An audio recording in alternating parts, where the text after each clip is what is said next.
നമസ്കാരം. ഫുക്രിയിലേക്ക് സ്വാഗതം. നമ്മളെല്ലാം പ്രതീക്ഷിച്ച പോലെ തന്നെ ഇന്ത്യ സിംബാബ്വെയെ തകർത്ത് സെമി ഫൈനൽ സാധ്യത കൂടുതൽ ഉറപ്പിച്ച് മുന്നേറുകയാണ്. പക്ഷേ അതുകൊണ്ടൊന്നുമായില്ല.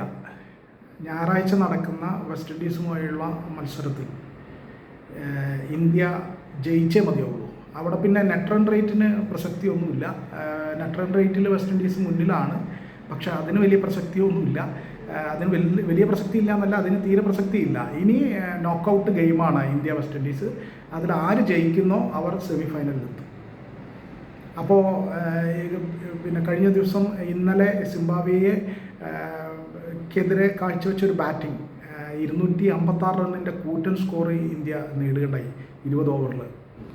ആ രീതിയിൽ ബാറ്റിങ്ങിലെ ആശങ്ക ഒരു പരിധിവരെ നമ്മൾ ഒഴിവാക്കി എന്ന് പറയാം. ബൗളിങ്ങിൽ പിന്നെ സ്വാഭാവികമായിട്ടും ഇന്ത്യ കുറേയും കൂടി മെച്ചപ്പെട്ട പ്രകടനങ്ങൾ കാഴ്ചവെക്കുന്നുണ്ട്.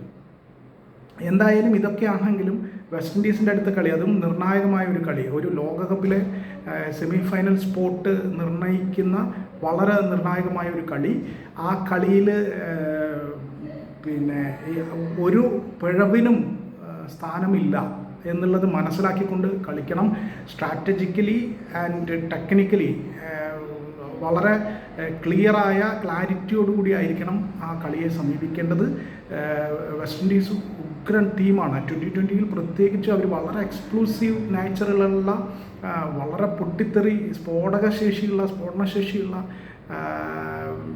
പ്രകടനങ്ങൾ കാഴ്ചവെക്കാൻ കഴിവുള്ള കളിക്കാരുള്ളൊരു ടീമാണ്. അവരെ സംബന്ധിച്ചിടത്തോളം പ്രത്യേകിച്ച് ഇന്ത്യയുടെ അടുത്തുള്ള അവരുടെ റെക്കോർഡെന്ന് പറയുന്നത് 2020 പ്രത്യേകിച്ചും വളരെ വലുതാണ്. നമുക്കെല്ലാവർക്കും അറിയാം, ലോകത്തെ എല്ലാ 2020 ലീഗുകളിലും ഏറ്റവും കൂടുതൽ ഡിമാൻഡുള്ള കളിക്കാർ വെസ്റ്റ് ഇൻഡീസിൽ നിന്നുള്ളവരാണ്. അപ്പോൾ തന്നെ ഈ ഫോർമാറ്റിൽ അവരെത്രത്തോളം എഫക്റ്റീവാണ് എന്നതിൻ്റെ സൂചനയാണത്, അതിൻ്റെ കൃത്യമായ ഉദാഹരണമാണ്. മാത്രമല്ല, ഈ 2020 വേൾഡ് കപ്പിൽ നമ്മൾ കണ്ടു. ഇപ്പോൾ കഴിഞ്ഞ ദിവസം ദക്ഷിണാഫ്രിക്കയ്ക്കെതിരായ കളി അവർ തോറ്റെങ്കിലും അവർ 60-6 ഒക്കെ ആയിട്ട് 60 റണ്ണിൻ്റെ 6 വിക്കറ്റൊക്കെ പോയിട്ട് അവർ പിന്നീട് 176 റൺ അടിക്കുന്ന നിലയിലേക്ക് മാറി. അവർക്ക് അത്തരത്തിലുള്ള വലിയ കളിക്കാർ, മികച്ച കളിക്കാർ അവർക്കുണ്ട്. പ്രത്യേകിച്ച് ജെയ്സൺ ഹോൾഡർ, ഈ 6-ന് ശേഷമുള്ള ജെയ്സൺ ഹോൾഡർ, റൊമാരിയോ, ഷെപ്പേർഡ് ഒക്കെ പോലെയുള്ള ആളുകൾ ഏത് ടീമിനെയും, ഏത് ബൗളിംഗ് ടീമിനെയും, ഏത് ബൗളറെയും അടിച്ച് തകർക്കാൻ ശേഷിയുള്ള കളിക്കാരാണ്.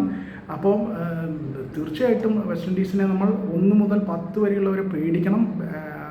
ഒപ്പം തന്നെ അത്യാവശ്യം നല്ല ബൗളർമാരുണ്ട് അവർക്ക് അക്കീൽ ഹുസൈനെയും മോട്ടിയെയും പോലുള്ള നല്ല സ്പിന്നർമാരുണ്ട്.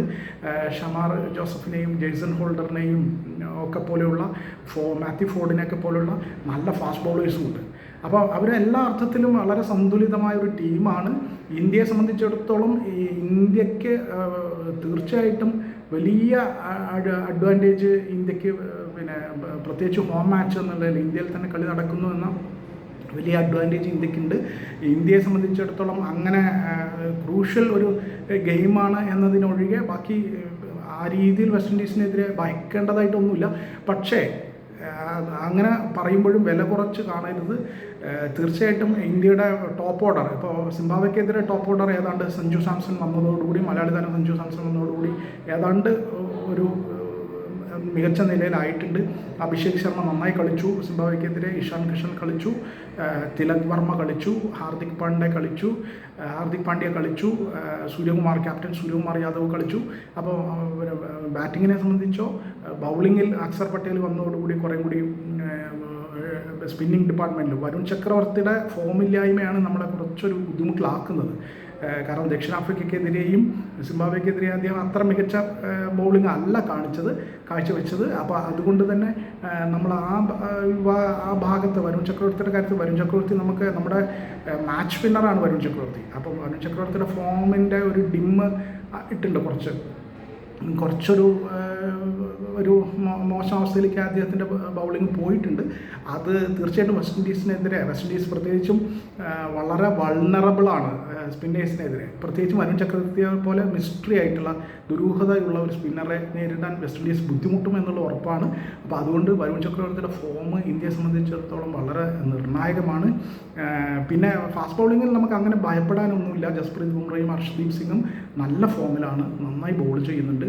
അപ്പോൾ ആ അർത്ഥത്തിൽ നമുക്ക് ഭയപ്പെടേണ്ടതായിട്ടൊന്നുമില്ല. പക്ഷേ വെസ്റ്റ് ഇൻഡീസിനെ നല്ലവണ്ണം സൂക്ഷിക്കണം.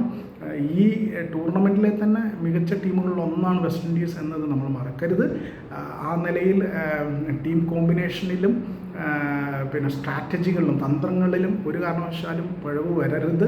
മികച്ച കളി സിംബാബ്വെക്കെതിരെ പുറത്തെടുത്ത പോലെയുള്ള മികച്ച കളി പുറത്തെടുക്കുക തന്നെ വേണം. പക്ഷേ സിംബാബ്വെക്കെതിരെ ബൗളിങ്ങിൽ അവർ അത്രയും റണ്ണ് നേടി, 256 റൺ അടിച്ചിട്ട് 72 റണ്ണാണ് നമ്മൾ ജയിച്ചത്.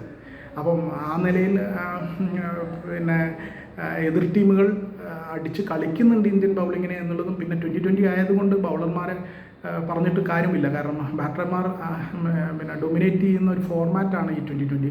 അപ്പോൾ അതുകൊണ്ട് തന്നെ പിന്നെ അത്തരം പ്രതിസന്ധികളിൽ ബൗളർമാർ മനോവീര്യത്വം കെടാതെ നിൽക്കണം. അത് തീർച്ചയായിട്ടും ഇന്ത്യൻ പിന്നെ ബൗളർമാർക്ക് കഴിയും. ആ നിലയിൽ ഞായറാഴ്ച വെസ്റ്റ് ഇൻഡീസിനെ തോൽപ്പിച്ച് ഇന്ത്യ ലോകകപ്പിൻ്റെ 2020 ലോകകപ്പിൻ്റെ സെമിഫൈനലിൽ എത്തും എന്ന് തന്നെ നമുക്ക് പ്രതീക്ഷിക്കാം. വെസ്റ്റ് ഇൻഡീസും ഇതേ പ്രതീക്ഷയോടെയാണ് വരുന്നത് എന്നത് മറക്കരുത്. അവരെ സംബന്ധിച്ചിടത്തോളം ഇത് നോക്കൗട്ട് ഗെയിമാണ്. അപ്പോൾ അവർക്കും ഇന്ത്യയെ തോൽപ്പിക്കുക, അവരുടെ മുൻകാല റെക്കോർഡ് ഇന്ത്യക്കെതിരെയുള്ളത് മികച്ചതാണ്. അതുകൊണ്ട് തന്നെ അവരും ആ ആത്മവിശ്വാസത്തിലാണ് വരിക. എന്തായാലും തീപാറുന്ന ഒരു പോരാട്ടം നടക്കും. അതിൽ ഇന്ത്യക്ക് ജയിക്കാനാകും, ഇന്ത്യക്ക് മുൻതൂക്കമുണ്ട് എന്ന് തന്നെയാണ് നമ്മൾ കരുതേണ്ടത്.